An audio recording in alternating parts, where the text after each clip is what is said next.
وہ خدا جو انسانیت کو کبھی بھی نہیں بھولا اور اپنی کائناتوں میں سے کسی کو بھی نہیں بھولا، وہ آج بھی باہیں پھیلا کر پکار رہا ہے، آؤ اور اس تصور کو حقیقت بناؤ کہ میں نے زندگی تخلیق کی محبت کے لیے۔ سو خدا محبت نہیں ہے، بلکہ خدا محبت کو پیدا کرنے والا ہے، اور زندگی کا بھی تخلیق اسی سے ہے۔ تو آئیں وہ سب لوگ جو خدا کی تلاش میں بھٹک رہے ہیں تاکہ زندگی کا پانی پئیں جس سے ہمیشہ کے لیے پیاس بجھ جائے گی اور آنکھوں کی بھی پیاس بجھ جائے گی خدا کے دیدار کے لیے۔ امیر فیصل صاحب، مغل اجالا صاحبہ اور دیگر ٹیم میں سب کا شکر گزار ہوں۔ میں یہاں پہ پہنچ چکا ہوں، تو جب بھی آپ شروع کریں بتا۔ السلام علیکم ورحمۃ اللہ وبرکاتہ to all dear group members of pure discussion group. ہم آج ایک بار پھر سے محترم زاہد خان صاحب کا پرخلوص استقبال کرتے ہیں پیور ڈسکشن گروپ میں۔ ان کو ویلکم کہتے ہیں ایک اور سوال و جواب کی نشست کے لیے، اور آج کا یہ پروگرام بھی اجالا مغل میم ہی کنڈکٹ کریں گی اور سوال و جواب کی نشست وہی اس میں لیں گی۔ بہت شکریہ، جزاک اللہ۔ السلام علیکم ورحمۃ اللہ وبرکاتہ۔ شکریہ فیصل بھائی۔ محترم زاہد خان صاحب، آپ کو خوش آمدید۔ پہلے میں کچھ ممبران کے سادہ سے سوال ہیں وہ پوچھ لیتی ہوں۔ سب سے پہلا سوال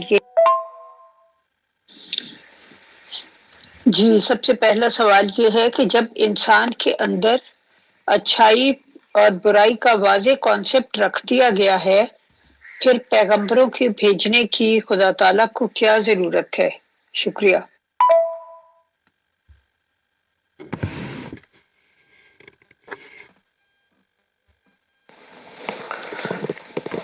پیغمبر تو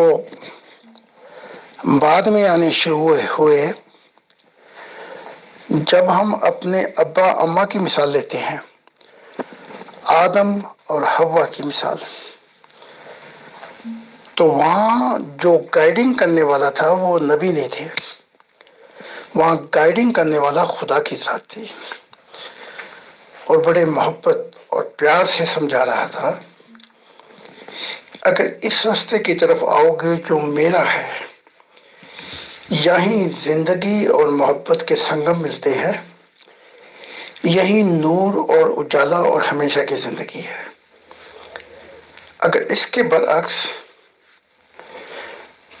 تم نے اپنے ذاتی فیصلے کیے اور مجھے چھوڑ دیا اور میں تمہاری زندگی کا محور نہ رہا، تو ساری خوشیاں پا کے بھی تم دکھی رہو گے، سب کچھ پا کے بھی تم کھو دو گے، اور یہ راستہ اندھیروں کی طرف جاتا ہے۔ انسان کو کیوں آزاد پیدا کیا گیا؟ اس لیے کہ اپنی محبت کو پانے کی جستجو یا اپنے فیصلے اور اپنی زندگی کی طرف خود بنانے کا اس کو اختیار دیا گیا، ورنہ خدا کی ذات جو ہے وہ کوئی کمپیوٹر اور کوئی روبوٹر بھی بنا سکتی تھی جس میں وہ اصول رکھ دیے جاتے، لیکن پھر محبت کی تکمیل نہیں ہو سکتی تھی۔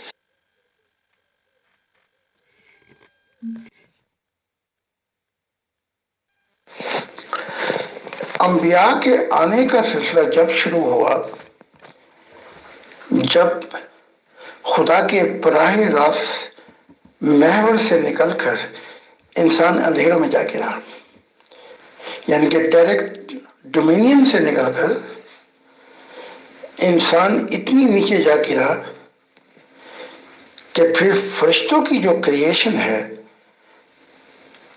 ان کو یہ اتھارٹی دی گئی، جیسے آپ اپنے وکیل کو دیتے ہیں اتھارٹی، کہ انڈائریکٹ ڈیمینشن جو فرشتوں کا ہے وہ انسانوں سے ڈیل کریں اور ان کی ریل کو جو پٹری سے اتر چکی ہے پٹری پہ چڑھائیں۔ یہاں سے ہی مذہب شروع ہوئے۔ اور مذاہب جو ہیں وہ ایک ایمرجنسی ٹول ہیں. Religion are a emergency tool to give a first aid until you are arrived to hospital. اب یہ مذہبوں کو ملل بنا بیٹھے ہیں اور ساتھ ساتھ اپنے نبیوں سے بھی ان کے ساتھ بھی ایسے لٹک گئے ہیں جو محبت خدا کو دینی تھی وہ ان کو دے بیٹھے ہیں. تو یہ جو نظام ہے جو ہے یہ خدائی نظام نہیں ہے. تو یہ جو اندھیروں کا نظام ہے یہ اس کا رشتہ ہے اچھائی اور برائی سے، یا یوں کہہ لیں کہ ظلمت الی النور، ظلمتوں کے اندھیروں سے انسان کی ریل کو سفر کرا کے روشنی کی طرف لانا ہے. اس لیے یہ جو سلسلہ ہے یہ نیا آسمان اور نئی زمین جب آئیں گے تو یہ سارا سلسلہ ختم ہو جاتا ہے. یہ فرشتوں کا نظام بھی ختم ہو جاتا ہے جو اتھارٹی ان کے پاس ہے، مذاہب کی دنیا، شریعت کی دنیا، ہر نظام ختم ہو جاتا ہے کیونکہ خدا کی محبت کے نظام سے بڑھ کر کوئی نظام نہیں ہے. اور سوال ہی نہیں پیدا ہوتا کہ جو شخص میں خدا کی محبت ہوگی وہ کائنات کی کسی چیز کو بھی زر پہنچا سکے.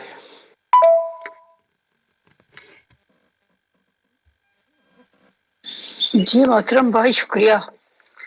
آپ کی ساری آڈیو سننے سے یہ پتہ چلا کہ سچی خوشی کا راز یہ ہے کہ زندگی کا محور خدا تعالیٰ کی ذات ہو، اور خدا تعالیٰ نے محبت کی تکمیل کے لیے انسان کو دنیا میں بھیجا. لیکن یہ راز تو کبھی کسی پیغمبر نے نہیں بتایا کہ انسان اس دنیا میں محبت کی تکمیل کے لیے آیا ہے، بلکہ سبھی یہ کہتے رہے کہ اس دنیا میں تمہیں آزمائش کے لیے بھیجا گیا ہے. اس کی کیا وجہ ہے؟